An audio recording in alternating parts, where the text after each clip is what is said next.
प्यारे भक्तों, आज मंगलवार के दिन आप रसपान करेंगे मंगलवार हनुमान जी की कथा। एक पौराणिक कथा के अनुसार हनुमान जी के पिता केसरी और मां अंजनी संतान प्राप्ति से वंचित थे। उन्होंने मतंग ऋषि से संतान प्राप्ति के लिए उपाय पूछा तो मतंग ऋषि ने मां अंजनी से 12 वर्ष तक भगवान भोलेनाथ की कठोर तपस्या और व्रत करने के लिए कहा। इस उपाय को मां अंजनी ने विधि पूर्वक किया। उन्होंने भगवान शिव की सच्चे मन से तपस्या की। जब उनकी तपस्या पूर्ण हो गई तो मतंग ऋषि ने मां अंजनी को कहा कि शीघ्र ही भगवान भोलेनाथ आपको आशीर्वाद देने आएंगे। ऐसा सुनकर मां अंजनी ने भगवान शिव के लिए 56 भोग बनाए। वही भगवान भोलेनाथ ने भिक्षु का भेष धारण कर मां अंजना की परीक्षा लेने के लिए पहुंचे। मां अंजनी ने भगवान शिव को भोजन दिया, परंतु उन्होंने 56 भोग खाने की इच्छा जाहिर की। इसके बाद मां अंजनी ने कहा कि 56 भोग भगवान भोलेनाथ के लिए है।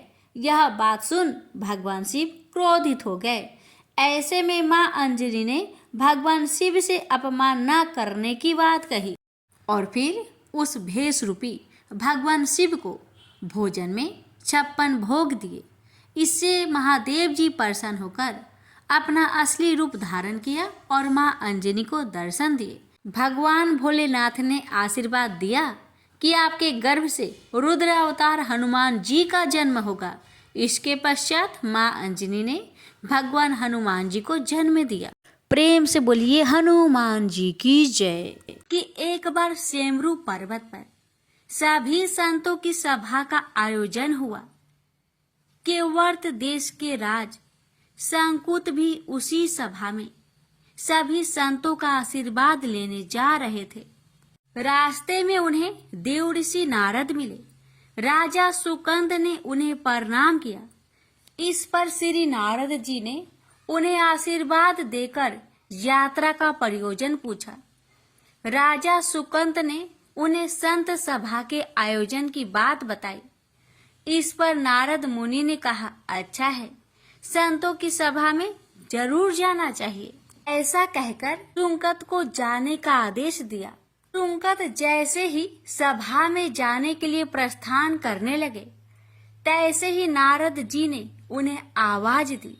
इसके बाद कहा कि जिस सभा में जा रहे हो उसमें सभी को प्रणाम करना, लेकिन ऋषि विश्वामित्र का अभिवादन बिल्कुल भी मत करना। इस पर सुकंद ने पूछा कि यह तो उचित नहीं है। तब श्री नारद जी ने कहा कि तुम भी राजा हो, वो भी पहले राजा ही थे, अब संत हो गए हैं, मत करना प्रणाम। राजा सुकंद ने किया भी ठीक वैसा ही। सभा के समाप्त होते ही विश्वामित्र जी श्री राम से मिलने पहुंचे। वहां पहुंचकर उन्होंने बताया कि उनका अपमान हुआ। वह इसे भूल भी जाते, लेकिन यह तो संत परंपरा का अपमान है। राम जी ने पूछा, गुरुजी क्या हुआ? तब विश्वामित्र जी ने कहा कि मेरा अपमान हुआ है। राम जी ने पूछा, किसने किया है? तब विश्वामित्र जी ने पूछा कि जानकर करोगे भी क्या? इस पर श्री राम जी ने कहा कि गुरुजी, आपके चरणों का सौगंध लेकर प्रतिज्ञा करता हूँ, जो सिर आपके चरणों में नहीं झुका है उसे काट दिया जाएगा। कल सुबह में उसका वध करूंगा। श्री राम की इस सौगंध का जैसे ही राजा सुकंद को पता चला, वह नारद मुनि को ढूंढने लगे। काफी देर तक वह परेशान रहे, लेकिन नारद मुनि उन्हें मिल ही नहीं रहे थे। व्याकुल होकर जब वह रोने लगे, तब नारद जी प्रकट हुए। सुकंद ने हाथ जोड़कर उन्हें सारी बात कह सुनाई, साथ ही प्राण दान की विनती की। इस पर नारद जी ने उन्हें माता अंजनी के शरण में जाने की सलाह दी। ये भी कहा कि अगर उन्होंने तुम्हें बचाने का वचन दे दिया तो तुम जरूर बच जाओगे, लेकिन यह भी कहा कि वह किसी को यह नहीं बताएंगे कि नारद जी ने उन्हें यह सलाह दी है। राजा सुंकत के रोने की आवाज सुनकर माता अंजनी बाहर पहुंची। तब उन्होंने कहा कि माता, मुझे बचा ले, अन्यथा विश्वामित्र जी मुझे मार डालेंगे। ईश्वर माता अंजनी ने सुंकत को उसके प्राण बचाने का वचन दिया। उन्होंने कहा कि तुम शरण में हो, तुम्हें कोई नहीं मार सकता। इसके बाद राजा सुंकत को विश्राम करने के लिए कहा। शाम ढले जब हनुमान जी माता अंजनी के पास पहुंचे तो उन्होंने सारी बात बताई, लेकिन सुकंद को बुलाने से पहले पवन सुत से सौगंध लेने को कहा।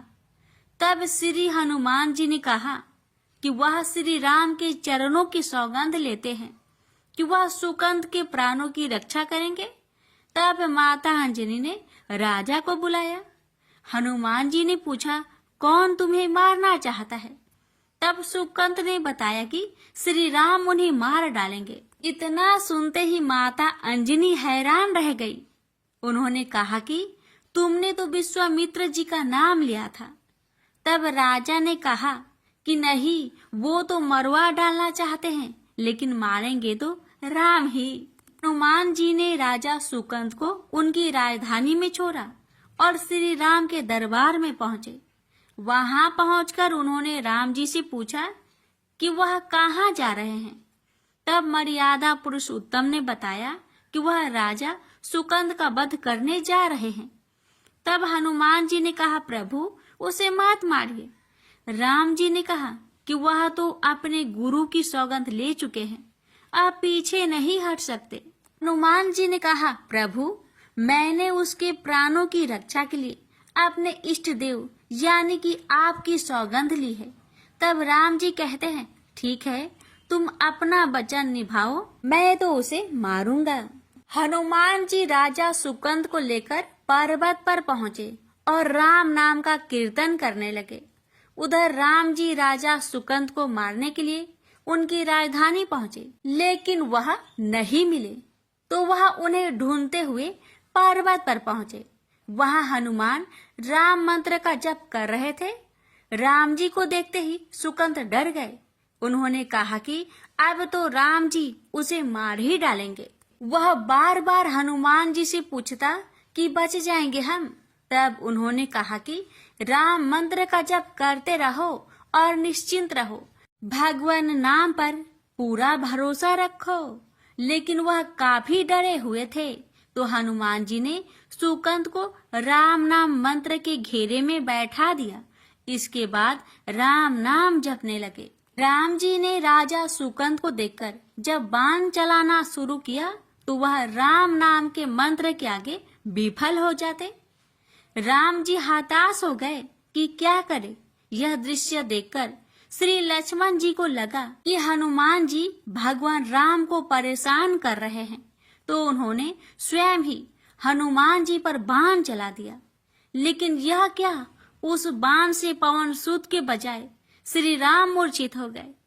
यह देखते ही लक्ष्मण जी दौड़ पड़े और देखते ही कि बाण तो हनुमान जी पर चलाया था, लेकिन मूर्छित राम जी कैसे हो गए। तब उन्होंने देखा कि पवन सुत के हृदय में तो श्री राम बसते हैं। राम जी जैसे ही होश में आए, वह हनुमान जी की ओर दौड़ पड़े। उन्होंने देखा कि उनकी छाती से रक्त बह रहा है। वह हनुमान जी का दर्द देख नहीं पा रहे थे। वह बार बार उनकी छाती पर हाथ रखते और आंखें बंद कर लेते। पवन सुत को होश आया तो उन्होंने देखा कि राम जी की आंखें बंद करके हनुमान जी की छाती पर बार बार हाथ रखते हैं, फिर हनुमान जी के सिर पर हाथ फेरते हैं।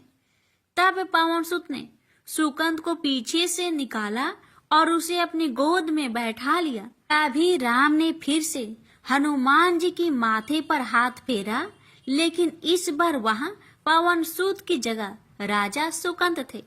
राम जी मुस्कुराए और हनुमान जी बोल उठे कि नाथ, अब तो आपने इनके सिर पर हाथ रख दिया है, अब तो सब कुछ आपके हाथ में ही है। इसकी मृत्यु भी और जीवन भी आप ही सुकंद की जीवन की रक्षा करे। राम जी ने हनुमान जी से कहा कि जिसे तुम अपनी गोद में बैठा लो उसके सिर पर तो मुझे हाथ रखना ही पड़ेगा। लेकिन गुरुजी को क्या जवाब देंगे? तभी हनुमान जी को विश्वामित्र जी सामने से आते दिखाई पड़े। उन्होंने राजा सुकंद से कहा कि जाओ, तब प्रणाम नहीं किया तो क्या हुआ, अब कर लो। राजा ने दौड़कर विश्वामित्र जी का अभिवादन किया। वह भी प्रसन्न हो गए और बोले, राम इसे क्षमा कर दो। मैंने इसे क्षमा कर दिया क्योंकि संत का काम मिटाना नहीं बल्कि सुधारना होता है। यह भी सुधर गया है। उन्होंने सुकंद से पूछा कि संत का सम्मान न करने की सलाह तुम्हें किस कुसंग में मिली? राजा सुकंद विश्वामित्र जी से कुछ कहते कि इससे पहले नारद मुनि प्रकट हो गए। उन्होंने सारी घटना कह सुनाई। तब विश्वामित्र जी ने पूछा कि नारद, तुमने ऐसी सलाह क्यों दी? तब नारद जी ने कहा, अक्सर ही लोग मुझसे पूछते थे कि राम बरे या राम का नाम बरा, तो मैंने सोचा कि क्यों न कोई लीला हो जाए कि लोग अपने आप ही समझ ले कि भगवान से अधिक भगवान के नाम की ही महिमा है। प्रेम से बोलिए जय श्री राम। सीता मैया की जय। पवन पुत्र हनुमान की जय। हनुमान जी और उनके पुत्र मकरध्वज की कथा। पवन पुत्र हनुमान बाल ब्रह्मचारी थे, लेकिन मकरध्वज को उनका पुत्र कहा जाता है। यह कथा उसी मकरध्वज की है। वाल्मीकि रामायण के अनुसार लंका जलाते समय आग की तापिश के कारण हनुमान जी को बहुत पसीना आ रहा था। इसलिए लंका दहन के बाद जब उन्होंने अपनी पूंछ में लगी आग को बुझाने के लिए समुद्र में छलांग लगाई, तो उनके शरीर से पसीने की एक बड़ी सी बूंद समुद्र में गिर पड़ी। उस समय एक बड़ी मछली ने भोजन समझ वह बूंद निगल ली। उसके उदर में जाकर वह बूंद एक शरीर में बदल गई। एक दिन पाताल के असुर राज अहिरावण के सेवकों ने उस मछली को पकड़ लिया। जब वे उसका पेट चीर रहे थे तो उसमें से बानर की आकृति का एक मनुष्य निकला। वे उसे अहिरावण के पास ले गए। अहिरावण ने उसे पातालपुरी का रक्षक नियुक्त कर दिया। यही बानर हनुमान पुत्र मकरध्वज के नाम से प्रसिद्ध हुआ। तब राम और रावण में युद्ध हो रहा था। तब रावण की आज्ञा अनुसार अहिरावण राम लक्ष्मण का अपहरण कर उन्हें पातालपुरी ले गया। उनके अपहरण से बानर सेना भयभीत व शोकाकुल हो गई। लेकिन विभीषण ने यह भेद हनुमान के समक्ष प्रकट कर दिया। तब राम लक्ष्मण की सहायता के लिए हनुमान जी पातालपुरी पहुंचे। तब उन्होंने पाताल के द्वार पर एक बानर को देखा तो वे आश्चर्यचकित हो गए। उन्होंने मकरध्वज से उसका परिचय पूछा। मकरध्वज अपना परिचय देते हुए बोला, मैं हनुमान पुत्र मकरध्वज हूँ और पातालपुरी का द्वारपालक हूँ। मकरध्वज की बात सुनकर हनुमान क्रोधित होकर बोले, यह तुम क्या कह रहे हो दुष्ट? मैं बाल ब्रह्मचारी हूँ, फिर भला तुम मेरे पुत्र कैसे हो सकते हो? हनुमान का परिचय पाते ही मकरध्वज उनके चरणों में गिर गया और उन्हें प्रणाम कर अपनी उत्पत्ति की कथा सुनाई। हनुमान जी ने भी मान लिया कि वह उनका ही पुत्र है, लेकिन यह कहकर कि वे अभी अपने श्री राम और लक्ष्मण को लेने आए हैं। जैसे ही द्वार की ओर बढ़े वैसे ही मकरध्वज उनका मार्ग रोकते हुए बोला, पिताश्री, यह सत्य है कि मैं आपका पुत्र हूँ, लेकिन अभी मैं अपने स्वामी की सेवा में हूँ, इसलिए आप अंदर नहीं जा सकते। हनुमान ने मकरध्वज को अनेक प्रकार से समझाने का प्रयास किया, किंतु वह द्वार से नहीं हटा। तब दोनों में घोर युद्ध शुरू हो गया। देखते ही देखते हनुमान जी उसे अपनी पूंछ में बांधकर पाताल में प्रवेश कर गए। हनुमान सीधे देवी मंदिर में पहुंचे, जहां अहिरावण राम लक्ष्मण की बलि देने वाला था। हनुमान जी को देखकर चामुंडा देवी पाताल लोक से प्रस्थान कर गई। तब हनुमान जी देवी रूप धारण करके वहां स्थापित हो गए। कुछ देर के बाद अहिरावण वहां आया और पूजा अर्चना करके जैसे ही उसने राम लक्ष्मण की बलि देने के लिए तलवार उठाई, वैसे ही भयंकर गर्जना करते हुए हनुमान जी प्रकट हो गए और उसी तलवार से अहिरावण का वध कर दिया। उन्होंने राम लक्ष्मण को बंधन मुक्त किया। तब श्री राम ने पूछा, हनुमान, तुम्हारी पूंछ में यह कौन बंधा है? बिल्कुल तुम्हारे ही समान लग रहा है, इसे खोल दो। हनुमान ने मकर ध्वज का परिचय देकर उसे बंधन मुक्त कर दिया।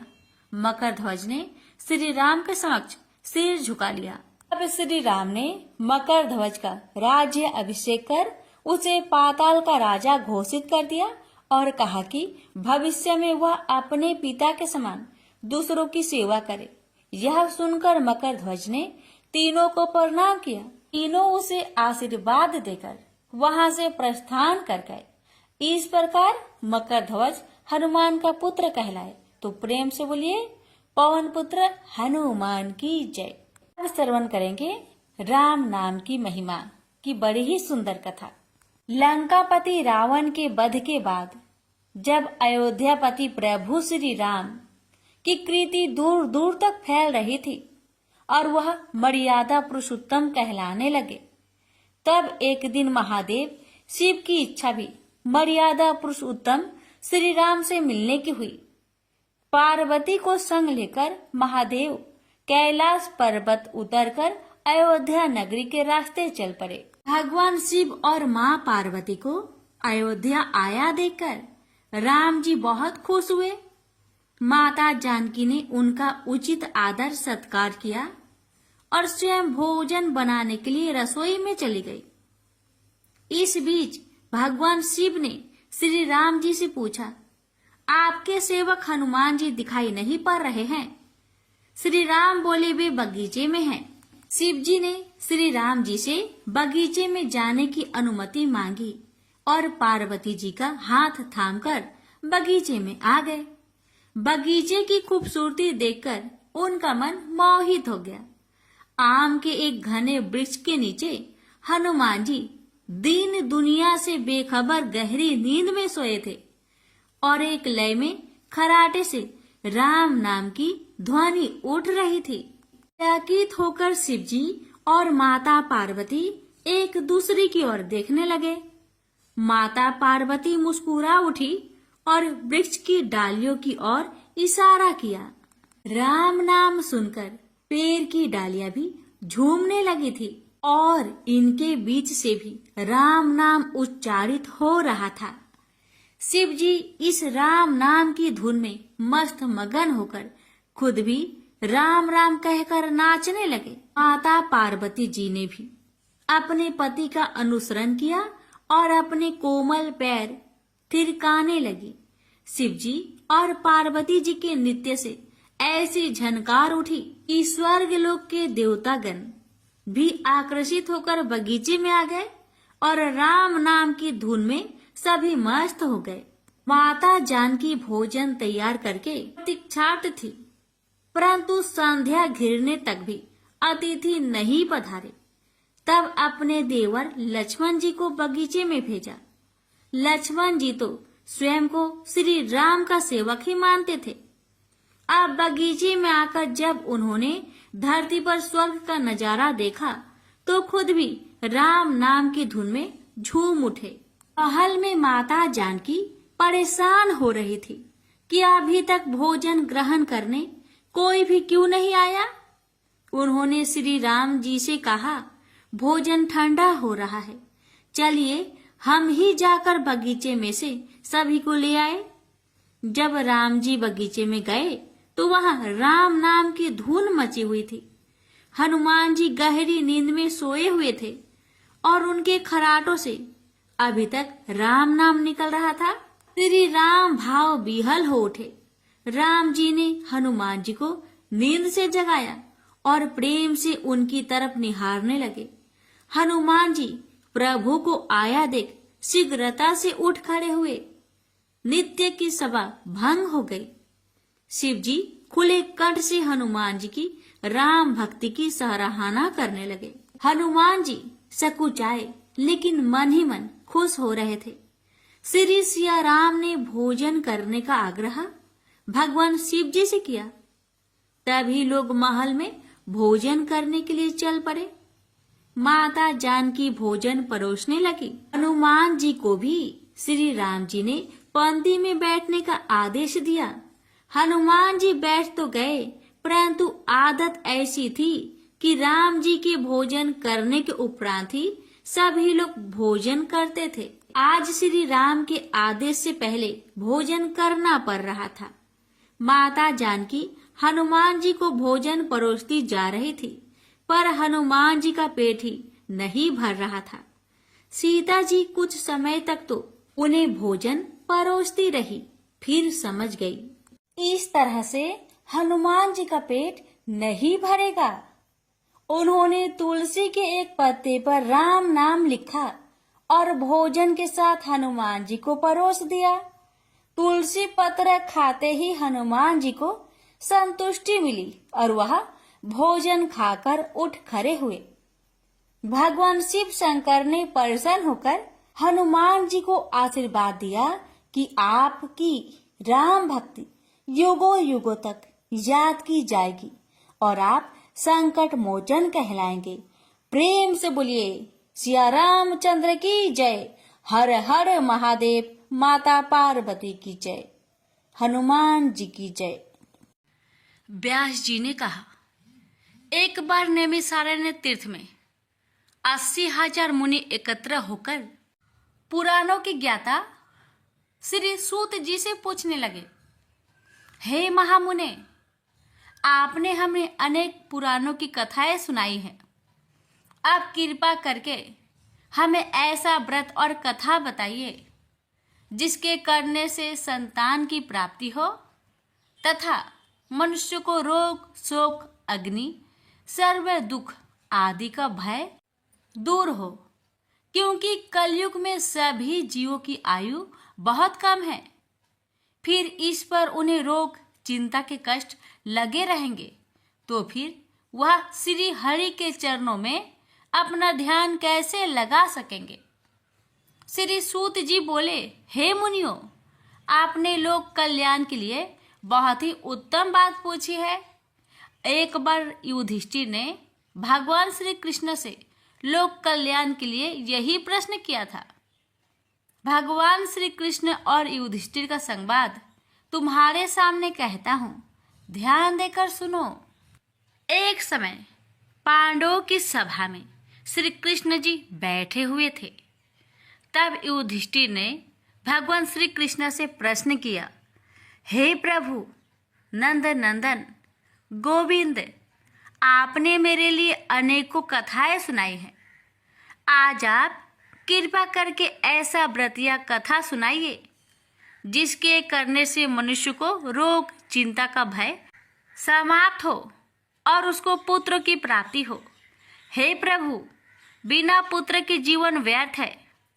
पुत्र के बिना मनुष्य नरकगामी होता है। पुत्र के बिना मनुष्य पितृ ऋण से छुटकारा नहीं पा सकता और ना ही उसका पुण्यक नामक नरक से उद्धार हो सकता है। अतः पुत्रदायक व्रत बतलाइए। श्री कृष्ण भगवान बोले, हे राजन, मैं एक प्राचीन इतिहास सुनाता हूँ, आप उसे ध्यान पूर्वक सुनो। कुंडलपुर नामक एक नगर था। उसमें नंदा नामक एक ब्राह्मण रहता था। भगवान की कृपा से उसके पास सब कुछ था, फिर भी वह दुखी था। उसका कारण यह था कि ब्राह्मण की स्त्री सुनंदा की कोई संतान न थे। सुनंदा पतिव्रता थी, भक्ति पूर्वक श्री हनुमान जी की आराधना करती थी। मंगलवार के दिन व्रत करके अंत में भोजन बनाकर हनुमान जी का भोग लगाने के बाद स्वयं भोजन करती थी। एक बार मंगलवार के दिन ब्राह्मणी गृह कार्य की अधिकता के कारण हनुमान जी को भोग ना लगा सकी, तो इस पर उसे बहुत दुख हुआ। उसने कुछ भी नहीं खाया और अपने मन में प्रण किया कि अब तो अगले मंगलवार को ही हनुमान जी का भोग लगाकर अन्न जल ग्रहण करूंगी। ब्राह्मणी सुनंदा प्रतिदिन भोजन बनाती, श्रद्धापूर्वक पति को खिलाती, परंतु स्वयं भोजन नहीं करती और मन ही मन श्री हनुमान जी की आराधना करती। इसी प्रकार 6 दिन गुजर गए और ब्राह्मणी सुनंदा अपने निश्चय के अनुसार भूखी प्यासी निराहार रही। अगले मंगलवार को ब्राह्मणी सुनंदा प्रातः काल ही बेहोश होकर गिर पड़ी। ब्राह्मणी सुनंदा की इस असीम भक्ति के प्रभाव से श्री हनुमान जी बहुत प्रसन्न हुए और प्रकट होकर बोले, सुनंदा, मैं तेरी भक्ति से बहुत प्रसन्न हूँ, तू उठ और वर मांग। सुनंदा अपने आराध्य देव श्री हनुमान जी को देखकर आनंद की अधिकता से विह्वल हो श्री हनुमान जी के चरणों में गिरकर बोली, हे प्रभु, मेरे कोई संतान नहीं है, कृपा करके मुझे संतान प्राप्ति का आशीर्वाद दे, आपकी अति कृपा होगी। श्री महावीर जी बोले, तेरी इच्छा पूर्ण होगी, तेरे एक कन्या पैदा होगी, उसके अष्टांग प्रतिदिन सोना दिया करेंगे। इस प्रकार कहकर श्री महावीर जी अंतर्ध्यान हो गए। ब्राह्मणी सुनंदा बहुत हर्षित हुई और सभी समाचार अपने पति से कहा। ब्राह्मण देव कन्या का वरदान सुनकर कुछ दुखी हुआ, परंतु सोना मिलने की बात सुनी तो बहुत प्रसन्न हुआ। विचार किया कि ऐसी कन्या के साथ मेरी निर्धनता भी समाप्त हो जाएगी। श्री हनुमान जी की कृपा से वह ब्राह्मणी गर्भवती हुई और 10वें महीने में उसे बहुत ही सुंदर पुत्री प्राप्त हुई। यह बच्ची अपने पिता के घर में ठीक उसी तरह बढ़ने लगी जिस प्रकार शुक्ला पक्ष की चंद्रमा बढ़ता है। 10वें दिन ब्राह्मण ने उस बालिका का नामकरण संस्कार कराया। उसके कुल पुरोहित ने उस बालिका का नाम रत्नावली रखा, क्योंकि यह कन्या सोना प्रदान किया करती थी। इस कन्या ने पूर्व जन्म में बड़े ही विधान से मंगल देव का व्रत किया था। रत्नावली का अष्टांग बहुत सा सोना देता था। उस सोने से नंदा ब्राह्मण बहुत ही धनवान हो गया। अब ब्राह्मणी भी बहुत अभिमानी करने लगी। समय बीतता रहा। अब रत्नावली 10 वर्ष की हो चुकी। एक दिन जब नंदा ब्राह्मण प्रसन्नचित्त था, तब सुनंदा ने अपने पति से कहा, मेरी पुत्री रत्नावली विवाह की योग हो गई है, अतः आप कोई सुंदर तथा योग वर देकर इसका विवाह कर दे। यह सुन ब्राह्मण बोला, अभी तो रत्नावली बहुत छोटी है। तब ब्राह्मणी बोली, शास्त्रों की आज्ञा है कि कन्या 8वें वर्ष में गौरी, 9 वर्ष में रोहिणी, 10वें वर्ष में कन्या, इसके पश्चात रजवाला हो जाती है। गौरी के दान से पाताल लोक की प्राप्ति होती है, रोहिणी के दान से वैकुंठ लोक की प्राप्ति होती है, कन्या के दान से इंद्रलोक में सुखों की प्राप्ति होती है। अगर हे पतिदेव रजवाला का दान किया जाता है तो घोर नरक की प्राप्ति होती है। इस पर ब्राह्मण बोला, अभी तो रत्नावली मात्र 10 ही वर्ष की है और मैंने तो 16-16 साल की कन्याओं का विवाह कराए हैं, अभी जल्दी क्या है। तब ब्राह्मणी सुनंदा बोली, आपको तो लोभ अधिक हो गया है। शास्त्रों में कहा गया है कि माता पिता और बड़ा भाई रजवाला कन्या को देखते हैं तो वह अवश्य नरकगामी होते हैं। तब ब्राह्मण बोला, अच्छी बात है, कल मैं अवश्य ही योग वर की तलाश में अपना दूत भेजूंगा। दूसरे दिन ब्राह्मण ने अपने दूत को बुलाया और आज्ञा दी कि जैसी सुंदर मेरी कन्या है वैसा ही सुंदर वर उसके लिए तलाश करो। दूत अपने स्वामी की आज्ञा पाकर निकल पड़ा। पंपई नगर में उसने एक सुंदर लड़के को देखा। यह बालक एक ब्राह्मण परिवार का बहुत गुणवान पुत्र था। इसका नाम सोमेश्वर था। दूत ने इस सुंदर व गुणवान ब्राह्मण पुत्र के बारे में अपने स्वामी को पूर्ण विवरण दिया। ब्राह्मण नंदा को भी सोमेश्वर अच्छा लगा और फिर शुभ मुहूर्त में विधि पूर्वक कन्यादान करके ब्राह्मण ब्राह्मणी संतुष्ट हुए। परंतु ब्राह्मण के मन तो लोभ समाया हुआ था। उसने कन्यादान तो कर दिया था, पर वह बहुत खिन्न भी था। उसने विचार किया कि रत्नावली तो अब चली जाएगी और मुझे इससे जो सोना मिलता था वह अब मिलेगा नहीं। मेरे पास जो धन था कुछ तो इसके विवाह में खर्च हो गया और जो शेष बचा है वह भी कुछ दिनों के पश्चात समाप्त हो जाएगा। मैंने तो इसका विवाह करके बहुत बड़ी भूल कर दी है। अब कोई ऐसा उपाय हो कि रत्नावली मेरे घर में ही बनी रहे, अपनी ससुराल ना जावे। लोभ रूपी राक्षस ब्राह्मण के मस्तिष्क पर छाता जा रहा था। रात भर अपनी सैया पर बेचैनी से करवटें बदलते बदलते उसने एक बहुत ही क्रूर निर्णय लिया। उसने विचार किया कि जब रत्नावली को लेकर उसका पति सोमेश्वर अपने घर के लिए जाएगा तो वह मार्ग में छिपकर सोमेश्वर का वध कर देगा और अपनी लड़की को अपने घर ले आएगा, जिससे नियमित रूप से उसे सोना भी मिलता रहेगा और समाज का कोई मनुष्य उसे दोष भी नहीं दे सकेगा। प्रातःकाल हुआ तो नंदा और सुनंदा ने अपने जामाई तथा लड़की को बहुत सारा धन देकर विदा किया। सोमेश्वर अपनी पत्नी रत्नावली को लेकर ससुराल से अपने घर की तरफ चल दिया। ब्राह्मण नंदा महालोभ के वशीभूत हो अपने मति खो चुका था। पाप पुण्य को उसे विचार न रहा था। अपने भयानक व क्रूर निर्णय को कार्य रूप देने के लिए उसने अपने दूत को मार्ग में अपने जामाई का वध करने के लिए भेज दिया था, ताकि रत्नावली से प्राप्त होने वाला सोना उसे हमेशा मिलता रहे और वो कभी निर्धन ना हो। ब्राह्मण के दूत ने अपने स्वामी की आज्ञा का पालन करते हुए उसके जमाई सोमेश्वर का मार्ग में ही वध कर दिया। समाचार प्राप्त कर ब्राह्मण नंदा मार्ग में पहुंचा और रुदन करते अपनी पुत्री रत्नावली से बोला, हे पुत्री, मार्ग में लुटेरों ने तेरे पति का वध कर दिया है। भगवान की इच्छा के आगे किसी का कोई बस नहीं चलता है। अब तू घर चल, वहां पर ही रहकर शेष जीवन व्यतीत करना। जो भाग्य में लिखा है वही होगा। अपने पति की अकाल मृत्यु से रत्नावली बहुत दुखी हुई। करुण क्रंदन व रुदन करते हुए अपने पिता से बोली, हे पिताजी, इस संसार में जिस स्त्री का पति नहीं है उसका जीना व्यर्थ है।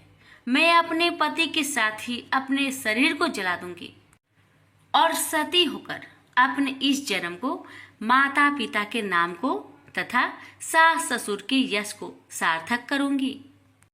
ब्राह्मण नंदा अपनी पुत्री रत्नावली के वचनों को सुनकर बहुत दुखी हुआ। विचार करने लगा, मैंने व्यर्थ ही जामाई वध का पाप अपने सिर लिया। रत्नावली तो उसके पीछे अपने प्राण तक देने को तैयार हो। मेरा तो दोनों तरफ से मरण हो गया। धन तो अब मिलेगा नहीं। जामाई वध के पाप के फलस्वरूप यम यातना भी भुगतनी पड़ेगी। यह सोचकर वह बहुत खिन्न हुआ। सोमेश्वर की चिता बनाई गई। रत्नावली सती होने की इच्छा से अपने पति का सिर अपनी गोद में रखकर चिता में बैठ गई। जैसे ही सोमेश्वर की चिता को अग्नि लगाई गई, वैसे ही प्रसन्न हो मंगलदेव वहां प्रकट हुए और बोले, हे रत्नावली, मैं तेरी पति भक्ति से बहुत प्रसन्न हूँ, तू वर मांग। रत्नावली ने अपने पति का जीवन दान मांगा। तब मंगलदेव बोले, रत्नावली, तेरा पति अजर अमर है, यह महाविद्वान भी होगा और इसके अतिरिक्त तेरी जो इच्छा हो वर मांग। तब रत्नावली बोली, हे ग्रहों के स्वामी, यदि आप मुझ पर प्रसन्न हैं तो मुझे यह वरदान दीजिए कि जो भी मनुष्य मंगलवार के दिन प्रातः काल लाल पुष्प लाल चंदन से पूजा करके आपका स्मरण करे, उसको रोग व्याधि ना हो, सज्जनों का कभी वियोग ना हो, सर्प अग्नि तथा शत्रुओं का भय ना रहे। जो स्त्री मंगलवार का व्रत करे वह कभी विधवा ना हो। मंगलदेव तथास्तु कहकर अंतर्ध्यान हो गए। सोमेश्वर मंगलदेव की कृपा से जीवित हो उठा। रत्नाबाली अपने पति को पुनः प्राप्त कर बहुत प्रसन्न हुई और मंगलदेव का व्रत प्रत्येक मंगलवार को करके व्रतराज और मंगलदेव की कृपा से इस लोक में सुख ऐश्वर्य को भोगते हुए अंत में अपने पति के साथ स्वर्ग लोक को गई। प्रेम से बोलिए मंगल देव की जय। प्यारे भक्तों, अब रसपान करेंगे रामायण कथा, सती अहिल्या का उद्धार की कथा। एक दिन गुरु विश्वामित्र ने राम लक्ष्मण को बताया कि जनकपुरी में धनुष यज्ञ हो रहा है। जनकपुरी के राजा जनक की पुत्री सीता का स्वयंवर है और स्वयंवर में दूर दूर तक के राज्यों से अनेक राजा महाराजा आएंगे। इस स्वयंवर की शर्त बड़ी रोचक थी। भगवान शिव का धनुष राजा जनक के महल में रखा था, जिसे उठा पाना अत्यंत कठिन था। एक दिन सीता ने उसे यूं ही उठाकर इधर से उधर रख दिया। अतः राजा जनक ने स्वयंवर की शर्त के रूप में यह शर्त रखी कि जो भी राजा उस धनुष की डोरी चढ़ा देगा वही सीता का वरण करेगा। गुरु विश्वामित्र की बात सुनकर दोनों भाई के नेत्र मिले और कुछ संकेत। फिर राम ने ऐसे सतर्ष धनुष यज्ञ को देखते ही जिज्ञासा प्रकट की। मुनि विश्वामित्र भी अंतर्यामी थे। तीनों कालों का उन्हें ज्ञान था। प्रभु श्री राम की इस मनुज लीला में उन्हें आनंद आ रहा था। सर्वेश्वर का यह मनुज व्यवहार उनके मन को पुलकित कर रहा था। विश्वामित्र दोनों भाइयों को लेकर जनकपुरी की ओर चल दिए। वनवासी उन्हें सजल नेत्रों से विदा कर रहे थे। गुरु माताएं उन्हें ऐसे दुलारती थी मानो गाय अपने बछड़े को दुलार रही हो।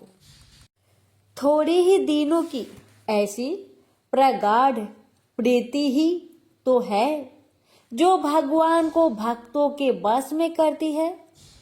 विश्वामित्र उन्हें प्राचीन कथाएं सुनाते हुए यात्रा कर रहे थे। वे उन्हें रघुकुल की अमर और श्रेष्ठ कृति से परिचित करा रहे थे। मार्ग में पड़ने वाले आश्रमों से परिचित कराते थे और कहीं कहीं विश्राम भी कर लेते थे। लक्ष्मण को कौतूहलता होती जैसे संत मुनि उनके आने के विषय में पूर्व निश्चिंत थे। जहां राम ठहरते वहां आश्रम मानो धर्म केंद्र बन जाता। इसी प्रकार यात्रा करते हुए विश्वामित्र उन्हें ऋषि गौतम के प्राचीन आश्रम में ले गए। संध्या का समय था, अतः रात्रि विश्राम के लिए यह उपयुक्त स्थान था। महर्षि गौतम का आश्रम और वहां उपस्थित संत जन भी जैसे उनकी प्रतीक्षा कर रहे थे। मुनि विश्वामित्र ने बताया कि मुनि गौतम अपने शिष्यों को प्रभु के वहां आगमन की तिथि, समय और मुहूर्त बताकर ही गोलोक गए थे। राम ने आश्रम के एक कोने में एक स्त्री आकृति की शिला देखी। प्राय परस्तर मूर्ति ऊर्ध्वाधर होती है, परंतु वह तो भूमि पर इस स्थिति में पड़ी थी जैसे किसी से विनय करती हुई हाथों से अपना मुख छुपा रही हो। उसके घुटने जमीन पर लगे थे, सिर नत था और केश विन्यास अस्त व्यस्त था। वह एकदम सजीव लगती थी। जिसने भी उसे बनाया वह महान शिल्पी होगा। राम ने मुनि से उस शिल्पी की प्रशंसा करते हुए मूर्ति की भी प्रशंसा की। मुनि पुलकित है कि राम सब जानते हैं, लेकिन बालकों जैसी जिज्ञासा दिखा रहे हैं। वे अपने आगमन का उद्देश्य जानते हैं, परंतु फिर भी पूछ रहे हैं। विश्वामित्र ने बताया कि वह पत्थर की तराशी हुई मूर्ति नहीं, अपितु सती अहिल्या है, गौतम मुनि की पत्नी। पति के श्राप से वह इस स्थिति में शीला के रूप में बदल गई थी। राम ने सुनकर जिज्ञासा प्रकट की कि मुनि, गौतम ने अपनी पत्नी को श्राप क्यों दिया? तब मुनि विश्वामित्र ने उस कथा को विस्तार से बताया कि यह एक निरपराधी स्त्री की करुण कथा है। अहिल्या परमपिता ब्रह्मा की मानस पुत्री थी, जिसे ब्रह्मा जी ने ब्रह्मांड की अपूर्व सुंदरी के रूप में मन से उत्पन्न किया था। वह इतनी अद्वितीय सुंदरी थी कि जो भी उसे देखता मोहित हो जाता। सभी देवता उसे प्राप्त करने की इच्छा रखते थे। देवराज इंद्र तो अहिल्या पर ऐसे आसक्त थे कि नित्य प्रति ब्रह्मलोक जाकर उसके सौंदर्य को देखते और ब्रह्मा जी से उसके साथ विवाह करने की याचना करते। ब्रह्मा जी असमंजस में थे कि किसे अहिल्या का हाथ सौंपा जाए, क्योंकि सभी देवता उन्हें समान रूप से प्रिय थे। ब्रह्मा जी के अपने मानस पुत्र नारद से वैचारिक मतभेद रहते थे, क्योंकि नारद जी ने उनकी अवज्ञा की थी, परंतु इस विषय में नारद जी का परामर्श अनुकूल लगा और उन्होंने अहिल्या के स्वयंवर को घोषणा कर दी। स्वयंवर की शर्त ये रख दी कि जो भी मुनि या देवता पैदल ही पृथ्वी की प्रदक्षिणा सबसे पहले कर लेगा, वही अहिल्या का वरण करेगा। स्वयंवर स्थल पर सभी देवता और ऋषि महर्षि पहुंचने लगे। इनमें गौतम ऋषि भी थे, जिनकी गति वायु के समान थी। इंद्र को उस सभा में ही वहीं अपने प्रति दंडी लग रहे थे और वे उनसे ही निपटने का उपाय सोचने लगे। इंद्र ने उपाय सोच भी लिया और अपने एक सेवक को प्रदक्षिणा मार्ग में गौतम का अवरोध बनने भेज दिया। प्रतियोगिता प्रारंभ हुई और गौतम अपने वेग से सबसे आगे चले। मार्ग में उन्होंने एक गाय को देखा जो प्रसव वेदना से छटपटा रही थी। दयालु ऋषि ने उसे प्रसव पीड़ा से मुक्त कराया, परंतु गाय और उसके नवजात बच्चे को वन में अकेले छोड़ना उचित नहीं समझा। कोई हिंसक पशु उन्हें अपना आहार बना सकता था। मुनिवर वहीं उनके रक्षक बनकर रात भर बैठे रहे। प्रातः होने पर गाय व बछड़ा लुप्त हो गए। गौतम समझ गए कि किसी ने उनका मार्ग बाधित किया था। गौतम मुनि पृथ्वी की प्रदक्षिणा करके स्वयंवर स्थल पर लौटे तो वहां इंद्र को विजेता घोषित किया जा चुका था। मुनि गौतम मौन रह गए। वे क्या कर सकते थे? परंतु तभी देवऋषि नारद ने वहां आकर इंद्र के रंग में भंग डाल दिया और उसकी कपटी चाल का स्पष्टीकरण कर दिया, जिसके कारण प्रबल दावेदार मुनि गौतम के मार्ग में अवरोध उत्पन्न हुआ था।